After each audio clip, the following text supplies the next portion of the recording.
애청자 여러분 안녕하십니까? 저는 50대 중반 애청자 여성입니다. 평소 바쁜 일상 짬짬이 다른 분들께서 보내주신 사연을 즐겨 듣던 도중에 며칠 시간이 나서 저도 이렇게 사연을 보내드리게 되었어요. 애청자 여러분들께 전해드리고 싶은 이야기가 너무 많으니 부득이 인사말은 이쯤에서 줄이고 곧바로 사연을 시작해 보도록 하겠습니다. 저는 어릴 적 보고 자랐던 저희 어머니의 모습을 어른이 된 지금까지도 아주 선명하게 그리고 똑똑히 기억하고 있습니다. 당시에 저희 어머니께서는 주변 어른들로부터 혹시 신내림 받은 무당이 아니냐는 질문을 종종 받았을 정도로 아주 특별한 재주가 있는 분이셨거든요. 다만 저희 어머니께서 정말로 신내림을 받은 무당이셨던 것은 아니었어요. 저희 어머니의 재주는 한평생 살아온 인생의 경험과 워낙 명석하게 타고나신 지능이 합쳐져서 만들어진 일종의 비범한 눈썰미였거든요.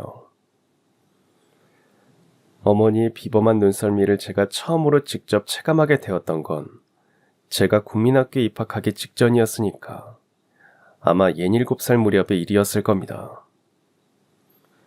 그날 저는 어머니를 따라서 먼 동네에 있는 손바닥만한 시장에 갔었는데요. 그 시장 주변을 한 바퀴 돌아보신 어머니께서 저에게 마치 지나가는 이야기처럼 이런 말씀을 해주시더라고요.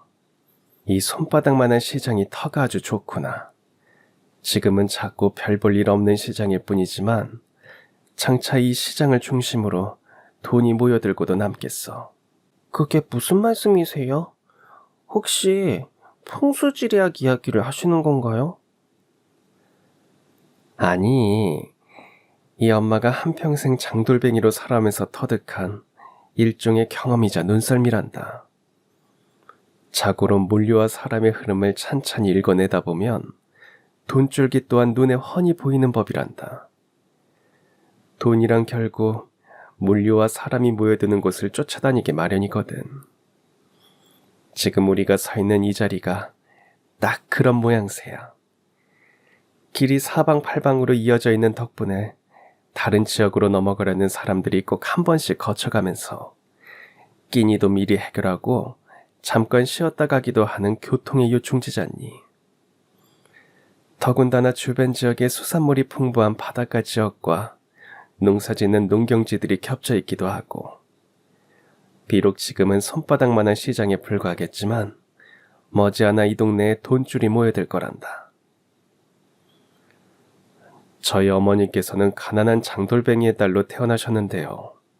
어릴 적부터 머리가 아주 좋았지만 학교 근처도 못 가보셨고, 하물며 산수 같은 건 누구한테 배워본 적도 없으셨음에도 불구하고 셈이 아주 밝은 분이셨다고 하더라고요.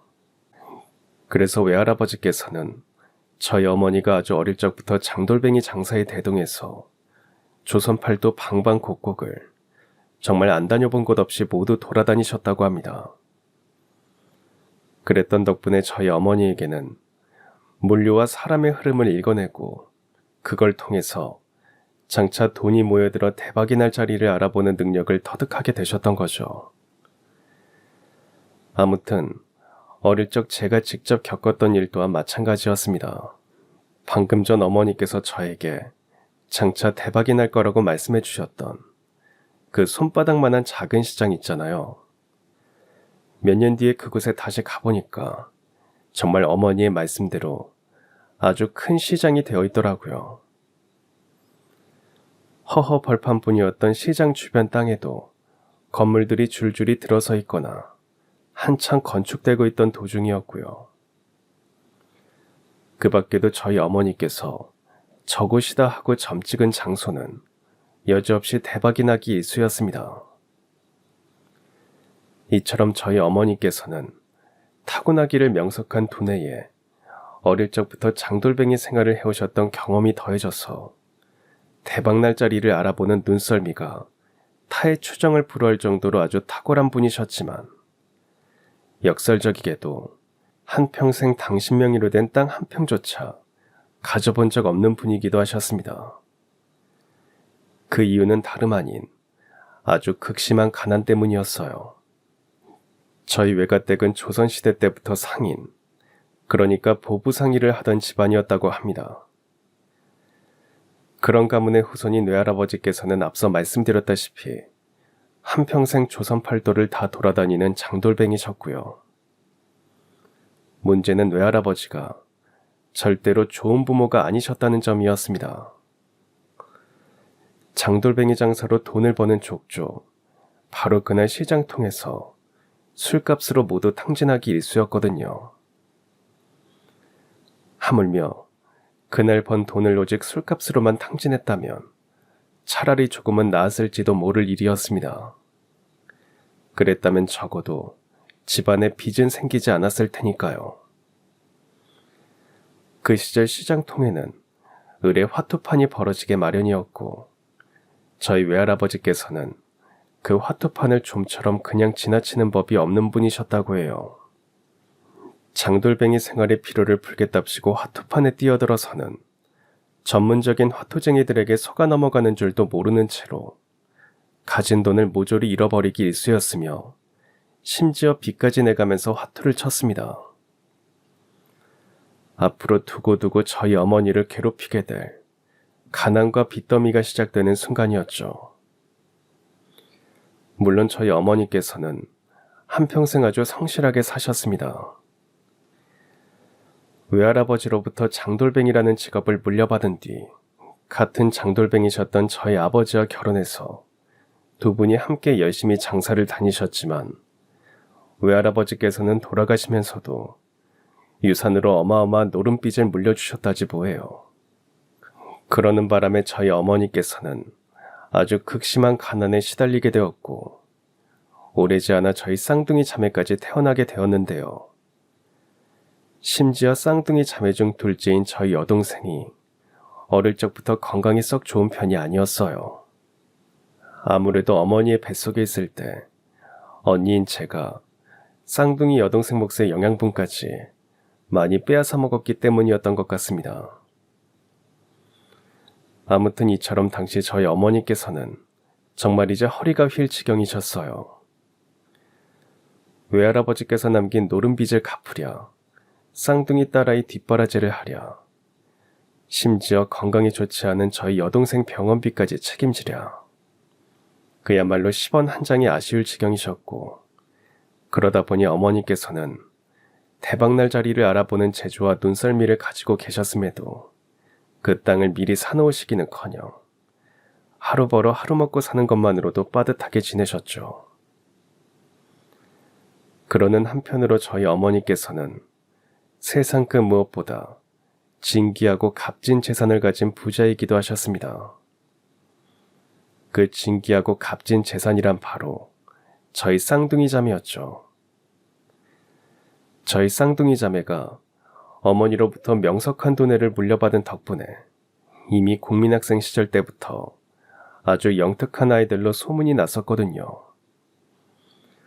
우선 저부터가 공부 쪽에 아주 큰 소질이 있는 아이였습니다. 엄마, 저 이번 시험에서 전교 1등 했어요. 그때 저는 분명 2학년 1학기 중간고사 시험에서 전과목 100점을 받으면서 전교 1등을 차지했었고 그것만으로도 저희 집에서는 아주 큰 경사가 생긴 셈이었는데요.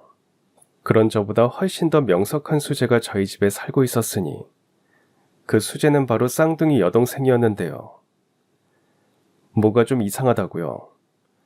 쌍둥이 자매면 같은 학교 같은 학년에 다니고 있었을 텐데 제가 저보다 훨씬 뛰어난 수재인 동생을 어떻게 앞질러서 2학년 전교 1등을 할 수 있었냐고요. 그런 질문에 대한 대답은 의외로 간단했습니다.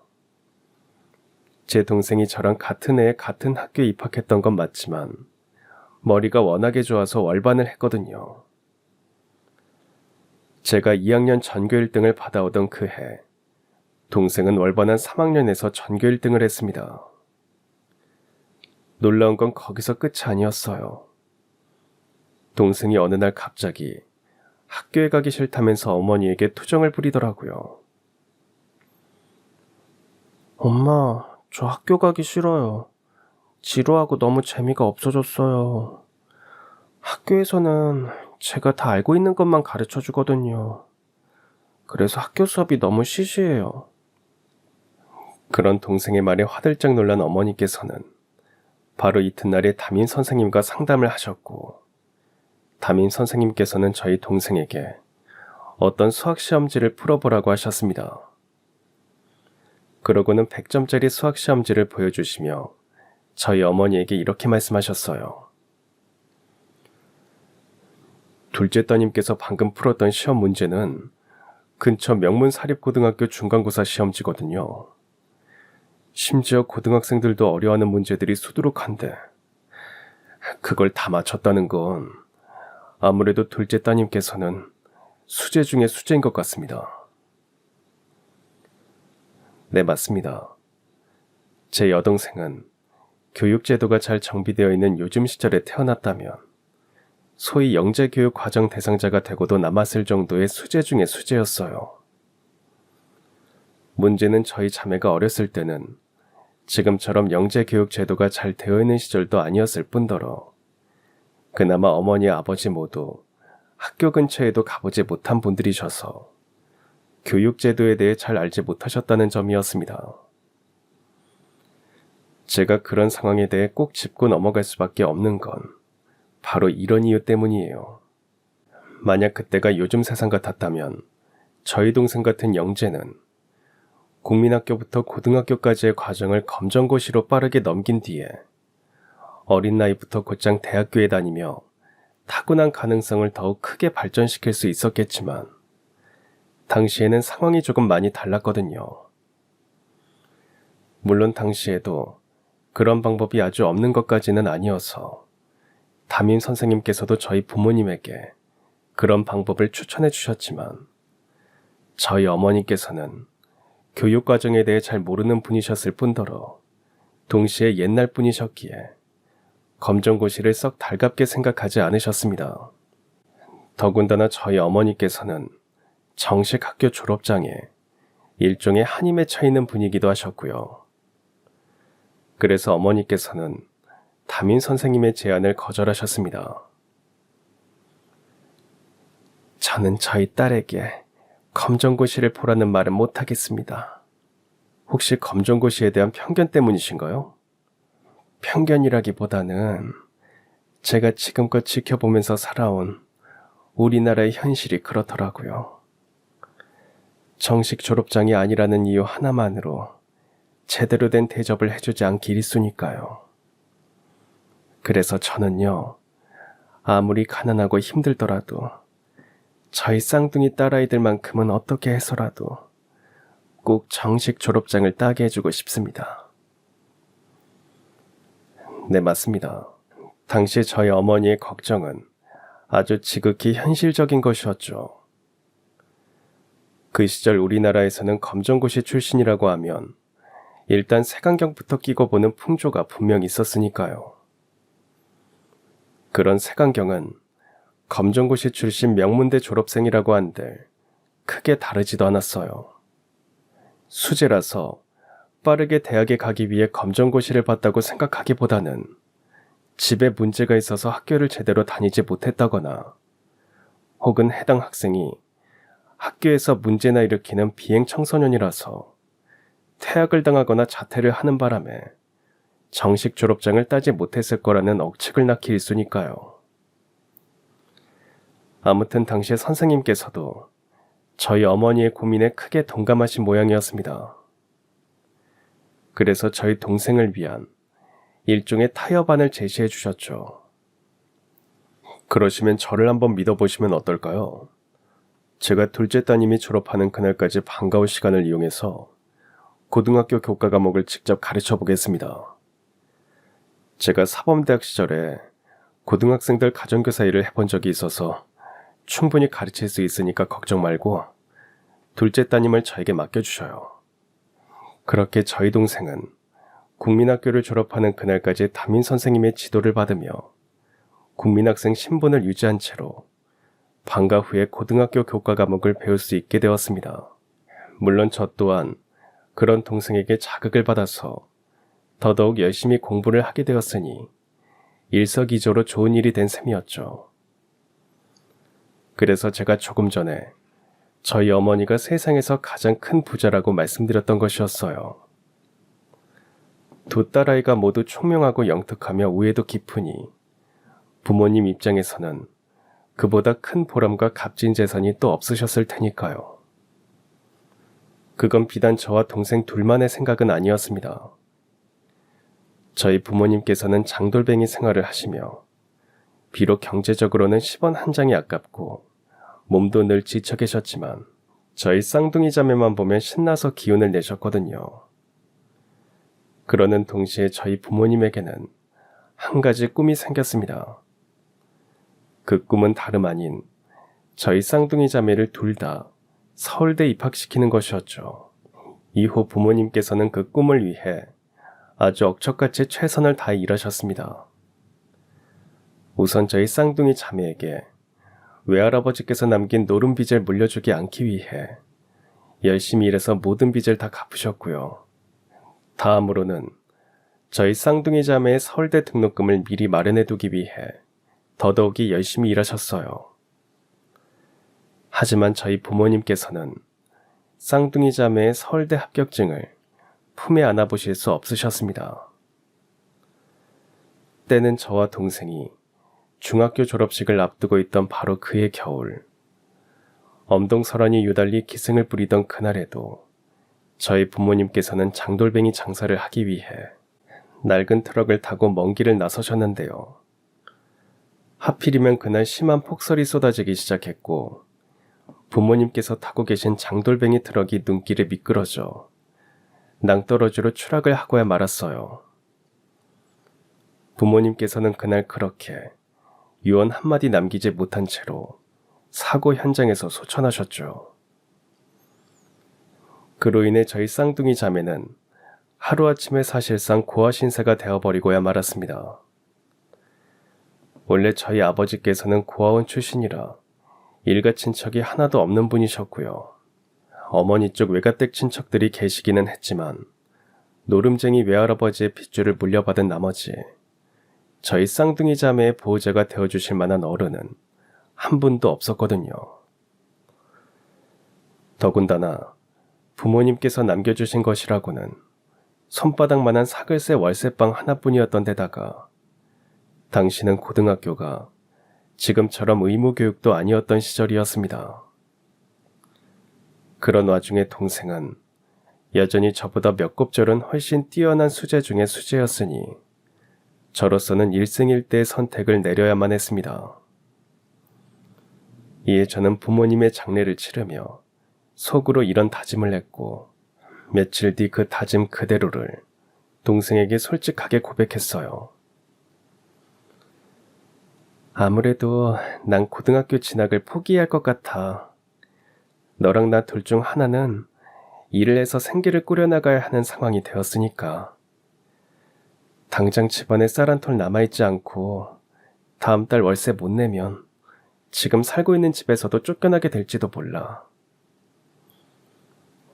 그럼 언니랑 나랑 둘이서 같이 하면 되잖아. 찾아보면 방법이 아주 없지는 않을 거야. 그런 일을 하기에는 네 몸이 너무 약하잖아. 앞으로 언니가 뒷바라지 다 해줄 테니까 넌 아무 걱정하지 말고 공부만 열심히 하면 돼. 그런 건 싫어. 나 때문에 언니가 학업을 포기하는 건 싫다고. 나도 학업에만 집중할 수 있으면 좋겠어. 하지만 그런 상황이 아니잖아. 둘 중 하나가 생계를 책임져야만 한다면 그건 내가 되어야만 한다고 생각해. 내가 언니이기도 하고 네가 나보다 훨씬 뛰어난 수재이니까. 그리고 나도 이대로 영원히 공부를 포기하겠다는 게 절대로 아니야. 네가 먼저 서울대 졸업하고 훌륭한 사람이 된 다음에 그때 가서 이 언니 공부 뒷바라지 해줘. 그럼 언니도 그때 가서 다시 공부해가지고 꼭 서울대 갈게. 그날 동생은 한참을 고민하다가 결국 엉엉 울음을 터뜨리며 언니인 저의 뜻을 받아들여 주기로 했고 저를 꼭 끌어안으며 철석같이 약속했어요.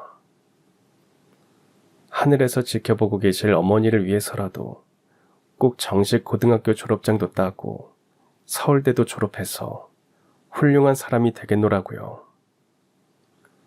그런 다음에 언니인 제 공부 뒷바라지를 해서 서울대, 아니 장차 유학까지 보내주겠노라고요. 그렇게 의기투합한 저희 자매는 바로 이튿날부터 각자의 역할에 최선을 다하기 시작했습니다. 동생은 서울대를 목표로 밤낮 없이 치열하게 공부를 하기 시작했고, 저는 근처 인력사무소 사장님의 도움을 받아서 부잣집 사모님 댁에서 파출부일을 하기 시작했습니다. 이로써 저의 가방끈은 중졸에서 잠시 멈춰있게 되었고, 생전 처음 해본 파출부일은 육체적으로 많이 피곤하고 힘들었지만 마음만큼은 무척이나 뿌듯하고 행복했습니다. 동생을 서울대에 보내고 어머니의 꿈을 이루어드리기 위해서라면 그야말로 뭐든 다 할 수 있었으니까요. 물론 그런 와중에도 저의 영특한 머리가 어디 가는 것은 아니었습니다. 덕분에 저는 일하는 부잣집 사모님의 총애를 한 몸에 받게 되었죠. 어머니로부터 좋은 머리를 물려받았기에 한 번 보고 들은 것은 절대로 잊어버리는 법이 없었거든요.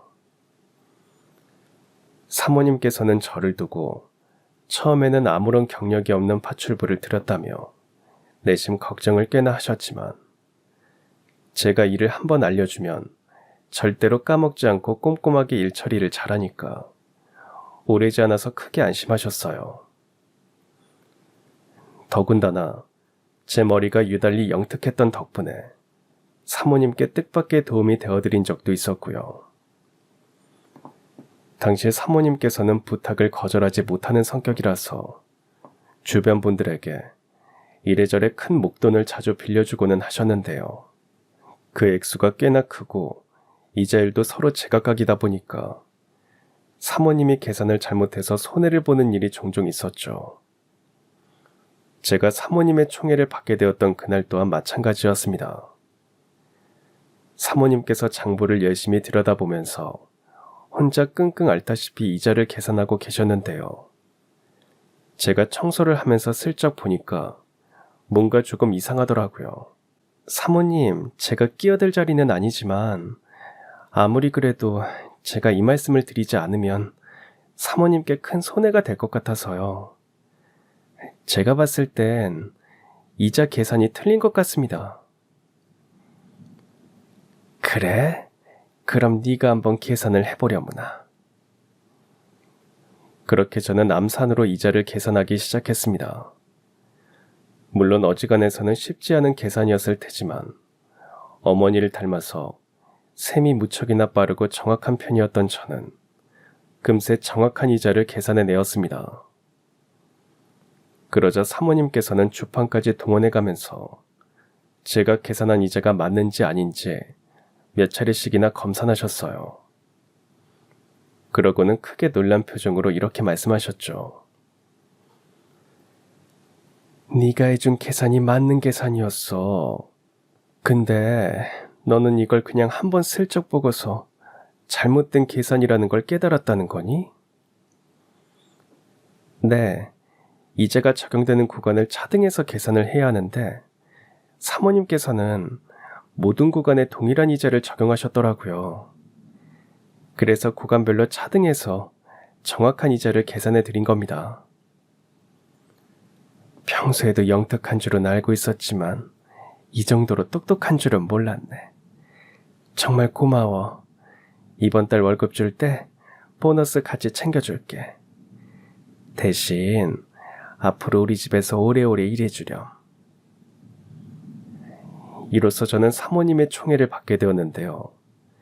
심지어 얼마 뒤에는 사모님께서 하늘에 계신 저희 어머니를 부러워하게 되는 일까지 생겼습니다. 당시에 사모님에게는 딱 제 또래의 외동아들이 하나 있었는데요. 그 아들이 학교에서 낙제점을 맞아왔더라고요. 문제는 그런 상황이 한두 번이 아니라는 것이었습니다. 솔직히 우리 아들이 공부 쪽에 재능이 없다는 건 나도 이미 알고 있었어. 국민학교에 입학하던 바로 그날부터 단 한 번도 낙제점을 벗어나 본 적이 없었거든. 아휴, 그런데 오늘은 유독 마음이 더 아프네. 오늘 우리 아들 담임 선생님께서 그러시더라고. 이대로라면 장차 대학교 입학은 가망이 없을 것 같다고 하더라고. 그러셨군요. 상심이 크셨겠어요. 나보다는 우리 아들이 더 크게 상심했을 거야. 자기 친척 형제들은 다들 명문대를 갔는데 우리 아들만 대학 못 가게 생겼으니까 말이야. 여하간 듣자 하니 동생도 너처럼 머리가 좋다면서. 저는 동생에 비할 바가 못 돼요. 동생은 국민학교 저학년 시절에 이미 고등학생들이 푸는 수학 문제를 거의 가지고 놀 정도로 아주 특출난 아이였거든요. 그리고 얘기가 나온 김에 더 솔직하게 말씀드리자면 어쩌면 저희 쌍둥이 자매보다 훨씬 머리가 좋으셨던 분은 다름 아닌 저희 어머니셨을지도 몰라요. 저희 어머니께서 가지고 계셨던 특출난 재주는 아무나 터득할 수 있는 게 절대로 아니었으니까요. 그렇게 저는 사모님께 돌아가신 어머니의 이야기를 들려드리기 시작했습니다. 장돌뱅이의 딸로 태어나 어릴 적부터 조선팔도 방방곡곡을 모두 돌아다니며 쌓은 경험과 아주 뛰어난 지성을 타고나셨던 점이 더해져서 물류와 사람의 흐름을 읽어내는 방법을 스스로 터득하셨고, 이를 통해 장차 돈줄기가 모여들어 대박이 나게 될 자리를 점치고 알아보시는 능력이 아주 탁월하셨다는 이야기였죠. 다만 10원 한 장이 아까울 정도로 극심한 가난 때문에 점찍은 땅을 단 한 평도 사모으지 못하셨다는 이야기도 전해드렸고요. 아무튼 제가 그런 이야기를 전해드리자 사모님께서는 제 얼굴을 한참이나 뚫어져라 바라보더니 문득 이런 말씀을 꺼내셨습니다. 정말 너희 어머니 이야기가 확실해? 어디서 전해들은 다른 사람 이야기가 아니고? 그럼요. 저도 어머니께서 직접 점 찍으셨던 자리가 대박이 나는 모습을 숱하게 지켜보면서 자라왔는걸요. 하기사, 어머니께서 그토록 뛰어나신 분이셨으니 너희 쌍둥이 자매가 명석한 머리를 물려받을 수 있었겠지. 너희 어머님의 재주는 단순히 장돌뱅이로서 살아온 인생 경험 하나만으로는 터득할 수 있는 게 아니니까 말이다. 여하간 이번 주 금요일에 나랑 같이 어디 좀 가자꾸나. 죄송하지만 혹시 저를 데리고 땅을 보러 갈 생각이시라면 저에게는 어머니와 같은 재주가 없어요. 그런 걱정은 안 해도 된단다. 땅 보러 가자는 거 아니거든. 그로부터 며칠 뒤 저는 출근하기가 무섭게 그댁 차를 타고 사모님과 함께 어디론가 출발했습니다. 그렇게 도착한 곳은 뜻밖에도 어마어마한 대저택이었죠. 제가 일하던 사모님 댁도 부잣집 저택이었지만 그날 도착한 그곳은 과장 조금 보태서 사모님 댁보다 몇 곱절은 훨씬 큰 대저택이었어요. 대궐 같은 저택이라는 말은 이럴 때 쓰는 거구나 싶을 정도로 위용이 아주 대단했죠. 당연하게도 한껏 기가 죽은 저는 사모님께 여기가 어디냐고 여쭈어 보았습니다. 그러자 사모님께서는 그 저택에서 사교 모임이 있어서 왔다고 대답해 주셨죠. 눈치를 보아하니 아무래도 상류층 부잣집 사모님들께서 모여 차를 마시며 담소를 나누는 모임인 것 같았는데요. 잠시 후 그런 제 예상은 아주 정확하게 맞아떨어졌어요. 아주 고급스러운 거실에 너무나도 기품이 넘치는 부잣집 사모님들께서 모여 앉아 차를 마시며 담소를 나누고 계시더라고요. 놀라운 일이 벌어진 건 저희 사모님께서 다른 분들께 저를 일전에 이야기했던 바로 그 아이라면서 저를 소개시켜 주셨던 바로 그 순간의 일이었어요. 그 엄청난 대저택에 안주인 여사님께서 제 소개를 듣기가 무섭게 헐레벌떡 다가와서는 제 손을 꼭 잡으며 이렇게 물어보시더라고요. 안 그래도 박 여사님께 자네 이야기를 듣고선 오늘이 오기만을 오매불만 기다리고 있던 참이었어. 저로서는 도무지 영문 모를 상황이었습니다. 그 엄청난 대저택에 안주인 여사님께서 중졸파출부인 저를 기다리고 있으실 만한 일이라는 게 제 머리로는 아무리 생각해도 좀처럼 떠오르지 않았거든요. 그나마 한 가지 떠올린 생각은 바로 이것이었죠.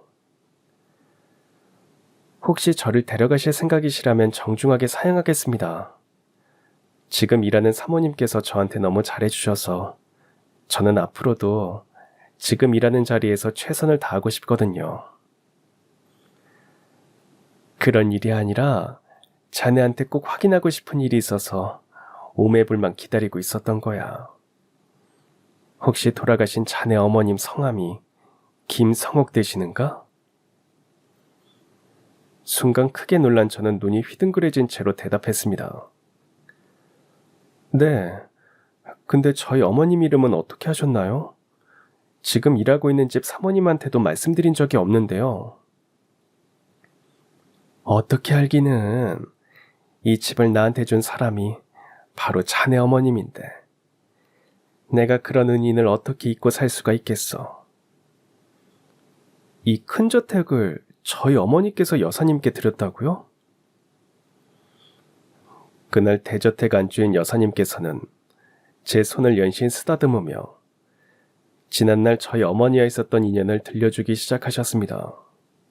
지난날 대저택 안주인 여사님께서도 저희 어머니처럼 이 시장 저 시장을 떠돌아다니며 장사를 하는 분이셨다고 해요. 왜 장날이면 시장에 찾아와서 각설이 공연을 벌이며 엿도 팔고 각종 잡화들도 팔고 하는 분들 계시잖아요. 여사님 부부가 지난날에 바로 그 일을 하셨다더라고요. 당연히 저희 부모님처럼 꽤나 가난한 분이셨고요. 그러던 어느 날 한평생 짠돌이처럼 사셨던 시어머니가 심장마비로 유언 한마디 남기지 못한 채로 돌아가셨는데 장례를 마치고 유품을 정리하다 보니까 쌈짓돈 지폐다발이 덜컥 발견되었다고 합니다. 더군다나 마침 여사님께서는 여기저기 떠도는 장사꾼 생활에 몸도 마음도 이미 모두 지쳐 있었기에 시장에서 하루 장사를 마친 뒤 콩국수로 끼니를 때우며 평소 가깝게 지내던 상인 한 분에게 이런 이야기를 꺼내게 되었죠. 여기저기 떠돌아다니면서 장사하는 것도 이제 더는 못 해먹겠어. 이미 몸도 마음도 모두 지쳐버렸거든. 그래서 시어머니가 남긴 유산으로 밭대기라도 얻어가지고 농사 지으면서 살게? 마음 같아서는 그러고 싶어. 어머님 유산에다가 그동안 한 푼 두 푼 어렵게 모아둔 돈이면 충분히 정착해서 살 수 있을 것 같거든. 물론 기왕이면 땅값이 많이 오를 만한 곳에 자리를 잡아놓으면 더 좋을 것 같고, 그렇게 되면 나도 팔자에 없는 부잣집 사모님 소리 들으면서 남은 평생을 살 수 있을 테니까. 에휴, 그게 어디 말처럼 쉽나. 자기나 나나 한평생 장사만 해온 사람들이라서 땅 보는 눈이 있어야 말이지. 그래서 이래저래 고민만 하고 있는 중이야. 내 처지에 땅이라는 걸 사볼 수 있는 기회는 이번이 마지막인 건 뻔한데 그 마지막 기회를 제대로 써먹을 수 있을 만한 땅을 찾는 일이 쉽지가 않더라고. 바로 그때였습니다. 건너자리에서 콩국수를 드시며 허기를 달래던 장돌뱅이 한 분께서 여사님의 이야기를 듣고 계셨다고 해요. 그분이 바로 살아생전의 어머님이셨죠. 마침 식사를 마친 참이셨던 어머니께서는 자리를 뜨며 지나가는 이야기 삼아서 여사님을 향해 이렇게 말씀하셨다고 합니다. 경기도 어디쯤 가면 딱 좋은 땅이 하나 있거든? 나한테 그만한 여윳돈이 있으면 당장에 그 땅을 사놓을 거야. 그러자 주변 모든 상인들의 이목이 저희 어머니에게 집중되었고 어머니께서는 마지못해 알려준다는 투로 말씀을 이어가셨습니다. 자기들 혹시 성남 남단녹지라고 들어봤어? 지금은 사방팔방에 오이밭이랑 참외밭밖에는 없는 깡촌 중에 깡촌인데 내가 봤을 땐 거기가 장차 우리나라에서 제일로 가는 금싸라기 땅이 될 거야. 하지만 당시 여사님께서는 저희 어머니의 말을 쉽사리 믿지 못하셨다고 합니다. 성남 남단 녹지라면 나도 잘 알지. 성욱이 네 말 맞다나. 거긴 깡촌 중에 깡촌인데. 대체 무슨 근거로 거기가 금싸라기 땅이 된다는 거야?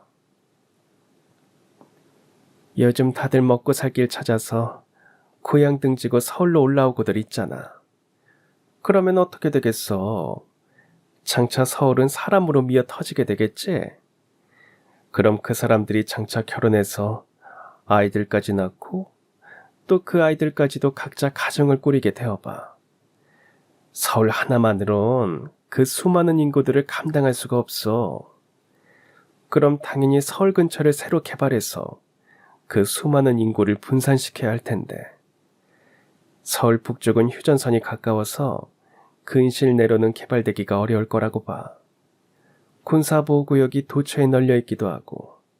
그렇다면 결국 서울 남쪽으로 개발 방향이 잡히게 될 텐데 내가 가만히 보니까 성남이 서울로 들어가는 관문 역할을 하고 있더라. 전라도 쪽에서는 천안, 평택, 수원, 그 다음에 성남을 거쳐서 서울로 들어가고 경상도 쪽에서는 문경세제 넘어서 이천, 용인 다음에 성남을 거쳐서 서울로 들어가고 그리고 그 중심에 성남 남단 녹지가 있어. 오히려 지금까지 개발이 안 된 채로 깡촌으로 남아있는 게 신기할 정도라니까. 여하간 판단과 선택은 자기 스스로 내리도록 해. 나야 뭐 뜨내기 장돌뱅이가 오며 가며 안면 있는 안악한테 지나가는 말 한마디 정도 해주는 것뿐이니까. 하지만 저희 어머니께서 그렇게까지 말씀하셨음에도 불구하고 여사님께서는 여전히 저희 어머니의 말을 믿을 수가 없었다고 합니다. 저희 어머님과 여사님은 장사를 하면서 서로 안면이 있고 간단한 통성명 정도나 하고 지냈을 뿐 크게 가깝게 지내던 사이는 아니었으니까요. 하지만 당시 여사님의 주변에는 저희 어머니에 대해서 잘 알고 있는 상인분들이 계셨습니다. 바로 그분들이 여사님의 마음을 돌려놓으셨다고 해요. 그러지 말고 성욱이 말대로 한번 해보면 어때? 다른 사람도 아니고 성욱이가 하는 말이잖아. 자기는 잘 모르는 모양인데 성욱이 별명이 땅 보는 귀신이라고. 귀신. 성욱이가 점찍어 놓은 곳들은 머지않아서 여지없이 대박이 났거든. 걔가 워낙에 형편이 어려워서 자기 이름으로 땅을 사놓을 수가 없어서 그렇지 땅 보는 눈 하나만큼은 확실해. 그 정도로 땅 보는 눈이 좋다고? 아, 그렇다니까. 자기도 이 동네에서 전파사 하던 박씨 알지? 그 박씨도 성욱이 말 듣고 이사를 갔다가 금세 대박이 났었잖아. 마치 여사님 또한 그 박씨라는 이름의 아저씨를 잘 알고 있었습니다. 이에 여사님은 며칠을 곰곰이 고심한 끝에 저희 어머니께서 말씀하셨던 성남 남단 녹지 지역의 땅을 사셨다고 해요.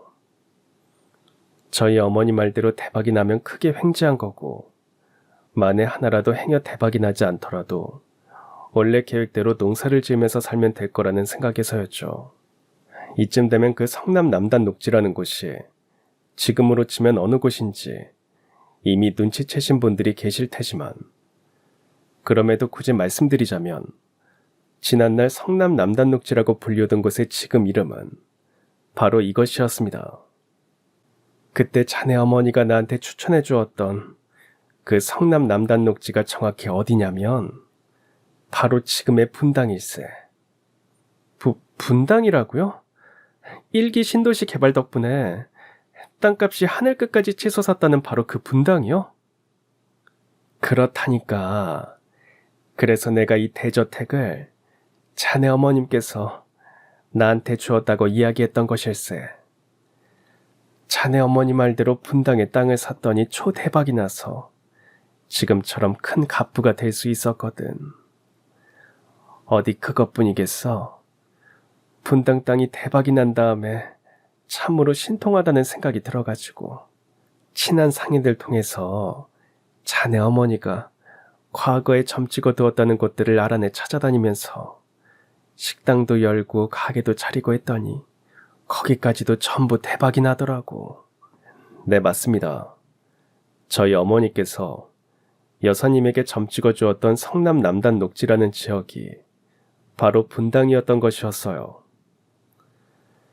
여사님께서는 아주 싼 값에 그 동네 땅을 사두었다가 분당의 1기 신도시 개발 사업이 발표가 되면서 그야말로 돈벼락을 억수로 맞게 된 것이었고요.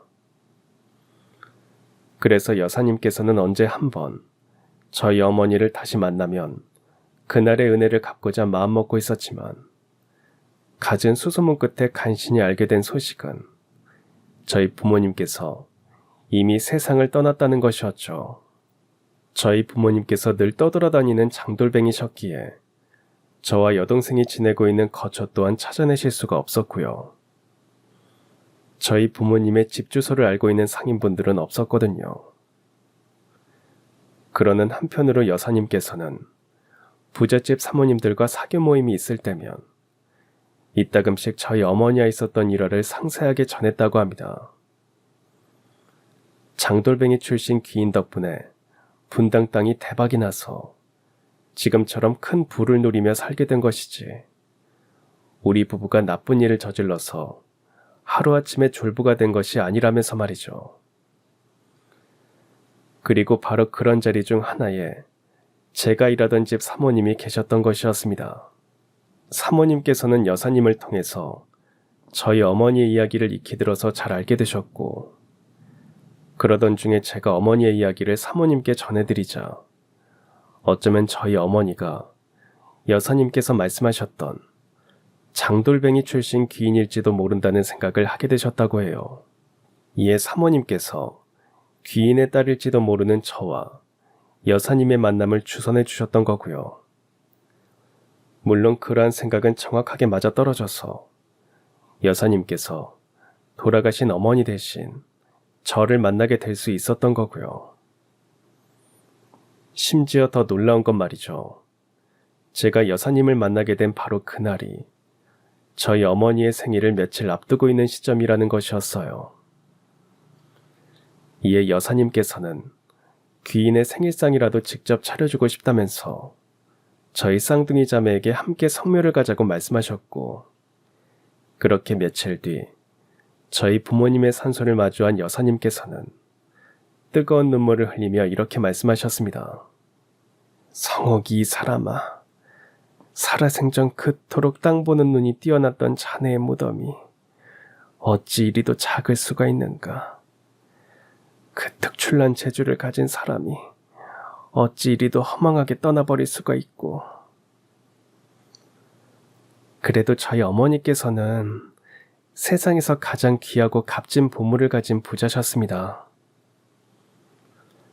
자네 어머님이 귀하고 값진 보물을 가진 분이셨다고? 당연하죠. 제 동생이 살아생전 어머니를 쏙 빼닮아서 아주 영특합니다. 국민학생 때부터 고등학생 언니 오빠들도 어려워하는 수학 문제들을 거의 가지고 놀다시피 했던 수제 중에 수제거든요. 그러자 줄곧 잠자코 있던 제 동생이 한마디 거들었습니다. 아니에요, 여사님. 저희 어머니의 보물 중 가장 빛나는 건 제가 아니라 언니입니다. 언니는 자신을 희생해서 가족을 굽어 살필 줄 아는 훌륭한 사람이거든요. 공부도 저 못지않게 아주 잘했었고요. 이에 저희 쌍둥이 자매를 번갈아 보며 잠시 생각에 잠기셨던 여사님께서 흐뭇한 미소를 머금으셨어요. 그리고는 저희 어머니의 산소를 향해 말씀하셨죠.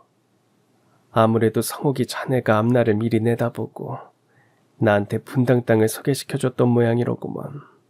가장 영특하고 우애도 깊은 쌍둥이 자매를 이 세상에 선물해 주었으니 나더러 그 꿈나무들을 장차 우리나라를 이끌어갈 거목으로 잘 키워달라는 뜻에서 말일세. 그렇지, 성옥이?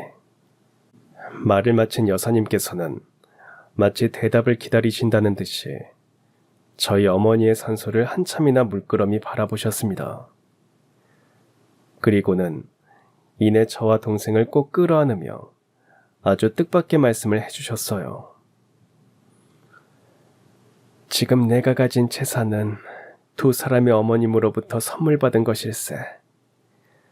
허니 앞으로 두 사람의 학업 또한 내가 책임져야 마땅한 일이겠지. 오늘부로 너희의 학비랑 생활비를 내가 모두 지원해 주겠네. 장차 유학을 다녀오고 싶다면 유학에 들어가는 비용이랑 숙소까지 모두 내가 다 해줄 테니 너희 두 사람은 나랑 딱 하나만 약속해 주게. 돌아가신 어머니의 이름이 부끄럽지 않도록 꼭 훌륭한 사람이 되어서 장차 우리나라의 미래를 짊어지고 나아가는 역군이 되어주시게. 자네 두 사람은 어머니께서 이 세상을 위해 남긴 씨앗이자 유산이니까. 그날 저희 쌍둥이 자매는 여사님께 꼭 그렇게 하겠노라며 약속드렸고, 저희 자매와 여사님께서는 하늘에 계신 저희 부모님을 위해 제사를 올렸죠. 이후 여사님께서는 그날의 약속 그대로를 저희 자매에게 베풀어 주셨어요. 덕분에 저는 파출부위를 떠나서 고등학교에 진학할 수 있었고, 여사님의 학비와 생활비 지원을 받으며 학업에 전념했죠. 또한 여사님께서는 고등학생 둘이 지내기에 환경이 너무 좋지 않다면서 저희 쌍둥이 자매에게 집을 한 채 해주시고 싶어 하셨는데요. 그 제안은 저희 쌍둥이 자매가 한마음 한뜻으로 정중하게 거절했습니다. 이유는 단 하나. 어차피 저희 쌍둥이는 장차 서울대를 졸업한 뒤 유학을 다녀오게 될 텐데 여사님께서 저희에게 정집을 해주시고 싶다면 유학을 마치고 귀국한 뒤에 해주시는 편이 훨씬 좋을 거라고 생각했거든요. 물론 저희 자매가 여사님을 실망시키는 일은 벌어지지 않았습니다. 저와 동생은 순조롭게 서울대를 졸업했고 미국 유학을 떠나 경영학 박사 학위까지 취득하고 귀국했거든요. 그때도 마찬가지로 여사님께서 저희의 유학에 필요한 비용과 숙소를 모두 지원해 주셨고 경영학 박사가 되어 귀국한 저희 자매를 위해 마침내 집을 한 채 마련해 주셨어요. 저희 자매가 여사님께서 해주신 집으로 이사를 들어가던 날, 여사님께서는 다시금 저희 어머니의 산소를 찾아서 이런 말씀을 하셨습니다. 성옥이 자네도 하늘에서 보고 있지? 내가 자네의 두 딸에게 해줄 수 있는 건 이제 여기까지가 끝인 것 같아. 쌍둥이 자매 둘 다 내가 뭘 더 해줄 필요도 없을 정도로 아주 큰 사람이 되어서 돌아왔거든. 대신 앞으로도 두 아이의 곁에 계속 머물면서 이모 노릇은 해주려고 하네. 자네가 이 세상에 남긴 씨앗이자 유산이 장차 얼마나 큰 거목이 될지 그 모습을 내 한평생 곁에서 계속 지켜보고 싶으니까. 성옥이 자네도 두 사람의 앞날을 하늘에서 계속 응원해 주시게나. 그렇게 여사님, 아니 이모님께서는 금전적 지원을 뛰어넘어 저희 자매의 가족이 되어주셨습니다. 한편 저희 자매는 어머니와 이모님의 은혜를 저버리지 않기 위해 정말이지 최선을 다해서 살아왔어요. 자매가 한마음 한뜻으로 작은 벤처기업 회사를 차렸고 마침내 크게 성공한 사업가가 되었죠. 이모님께서는 두 쌍둥이 조카가 회장님 소리를 듣는 모습까지 곁에서 모두 지켜보신 뒤에서야 편안하게 숨을 거두셨고, 저희 자매는 이모님의 조카 자격으로 정성껏 장례를 모셨어요. 물론 앞으로도 이모님의 제사에 꼬박꼬박 참석할 예정이고요. 다만 저희 쌍둥이 자매는 아직 부족한 점이 참으로 많은 사람들입니다. 저희 자매가 스스로 판단하건대 서울대를 졸업하고 미국에서 경영학 박사 학위까지 받고 돌아왔지만 어머니의 해안과 제주에 비하면 저희 자매는 너무나도 작은 사람들이거든요. 이모님 또한 저희 자매가 따라잡기에는 너무나도 큰 분이라고 생각합니다. 제 아무리 저희 어머니 덕분에 큰 갑부가 되셨다고는 하지만 이 세상에는 은혜를 은혜처럼 생각하지 않고 업신여기는 사람들이 참 많거든요. 그래서 더더욱 지난 반평생 저희 자매를 굽어 살펴주신 이모님이 대단한 분이셨던 거고요. 저희 자매는 이모님처럼 마음씨가 바다 같은 분을 아직 못 만나보았고 저희 자매 또한 이모님에 비하면 한참 부족한 사람이기는 마찬가지입니다. 솔직하게 말씀드리자면 제가 여러분들께 이렇게 사연을 보내게 된 이유가 바로 그것이에요. 저희 쌍둥이 자매는 오늘 이 자리를 빌려서 애청자 여러분들께 약속드립니다. 앞으로 더 노력해서 어머니와 이모님처럼 훌륭한 거목으로 거듭나겠노라고 말이죠. 제 사연은 여기까지입니다. 댓글로 응원의 말씀 많이 남겨주세요. 동생이랑 같이 짬짬이 읽어보면서 더더욱 정진하겠습니다. 그럼 지금까지 사연 들어주셔서 감사합니다. 사연이 재밌으셨다면 구독과 좋아요 부탁드려요. 감사합니다. 안녕히 계세요.